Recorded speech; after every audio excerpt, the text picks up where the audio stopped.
నమస్తే. నేను doctor Madapati Shilpa, obstetrician and gynaecologist, laparoscopic surgeon, infertility specialist in doctor Shilpa women's clinic. నేను ఈరోజు మాట్లాడదలుచుకున్న టాపిక్ ముత్యాల గర్భం గురించి. ముత్యాల గర్భం అంటే చాలామందికి తెలియదు.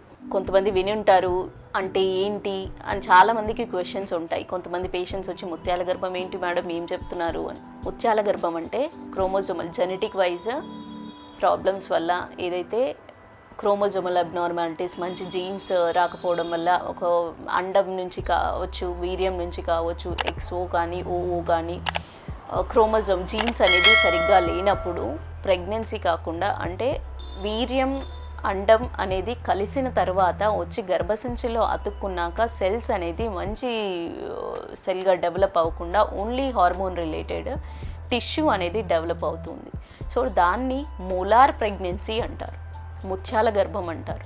జస్ట్ ఒక చిన్న చిన్న నీటి కణతుల్లాగా చిన్న చిన్న సిస్ట్గా మల్టిపుల్ సిస్ట్ ఎక్కువగా డెవలప్ అవుతూ సిస్ట్ రూపంలో డెవలప్ అవుతూ ఉంటాయి. అంటే నీటి బుడగల్లాగా మొత్తం డెవలప్ అవుతూ గర్భ సంచిలో డెవలప్ అవుతూ ఉంటాయి.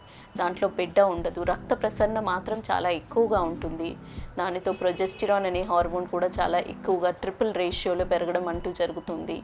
దీన్ని ముత్యాల గర్భం అంటారు. ఇది రెండు రకాలుగా కూడా ఉంటుంది. ఒక్కోసారి ట్విన్ ప్రెగ్నెన్సీస్లో ఒక ప్రెగ్నెన్సీ వచ్చేసి ముత్యాల గర్భంగా ఉండి ఇంకోటి మామూలుగా బేబీ గ్రోత్ అవ్వడం అనేది జరుగుతుంది. దీన్ని పార్షియల్ మోలార్ ప్రెగ్నెన్సీ అంటారు. కానీ ఇలాంటి గర్భం ఉన్నప్పుడు కూడా ట్రీట్మెంట్ పార్ట్ వచ్చేసి అబార్షన్ చేయించుకోవడమే దీనికి ట్రీట్మెంట్ అండి. అండ్ దాంతోపాటు అబార్షన్ చేసుకున్నాక బ్లడ్ సప్లైని బట్టి, బీటా హెచ్సిజీ లెవెల్స్ని బట్టి కొంత స్క్రీనింగ్ వరకు, అంటే కొన్ని టెస్టులు చేసుకుంటూ అబార్షన్ జరిగాక కూడా కొన్ని టెస్టులు చేసుకుంటూ ఉండి యాంటీ క్యాన్సరస్ మెడిసిన్స్ టైపు తీసుకున్నట్టయితేనే కంప్లీట్గా బ్లడ్ సప్లై అనేది ఆగిపోతే కంప్లీట్ మోలార్ ప్రెగ్నెన్సీ అవ్వకుండా ఉంటుంది. అంటే ఇది ఎందుకు జరుగుతోంది మేడం అంటే, ఇది కణాలలో జరిగే తేడాలు, కణాల్లో చిన్న అండంలో కానీ వీర్యంలో కానీ జరిగే తేడాల వల్ల జీనోటైప్స్, జీన్స్ కానీ మ్యూటేషన్స్ కొంచెం చిన్నగా మార్పులు జరిగినట్టయితే ఇలాంటి ప్రెగ్నెన్సీస్ అనేది జరుగుతాయి. సో ఇవి తొందరగా డిటెక్ట్ చేసుకున్నట్టయితే ఈజీగా హ్యాండిల్ చేయొచ్చు. సర్జికల్ అప్రోచ్ అనేది పడకుండా మెడిసిన్స్ తోటే చేసుకునే అవకాశాలు కూడా ఉన్నాయి. కొన్ని రకాల కొంత స్టేజ్ వరకు వెళ్ళాక సర్జికల్ అప్రోచ్ అనేది ఒక ఆప్షన్ ఉంటుంది. సర్జికల్ ఆప్షన్ అంటే క్లీనింగ్ ప్రొసీజర్ టైప్ ఉంటుందండి.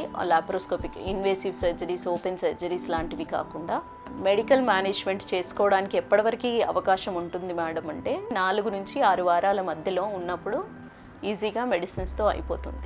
ఇదన్నీ డిటెక్ట్ చేసుకోవడానికి ఫస్ట్ ప్రెగ్నెన్సీ నిలబడుతూనే ఒకసారి డాక్టర్ని సంప్రదించినట్టయితే, ఒక స్కాన్ చేసుకున్నట్టయితే ప్రెగ్నెన్సీ ఎక్కడ ఉంది, ఏ చోట ఉంది, ఎలాంటి ప్రెగ్నెన్సీ ఉంది అనేది తెలుసుకోగలుగుతాము.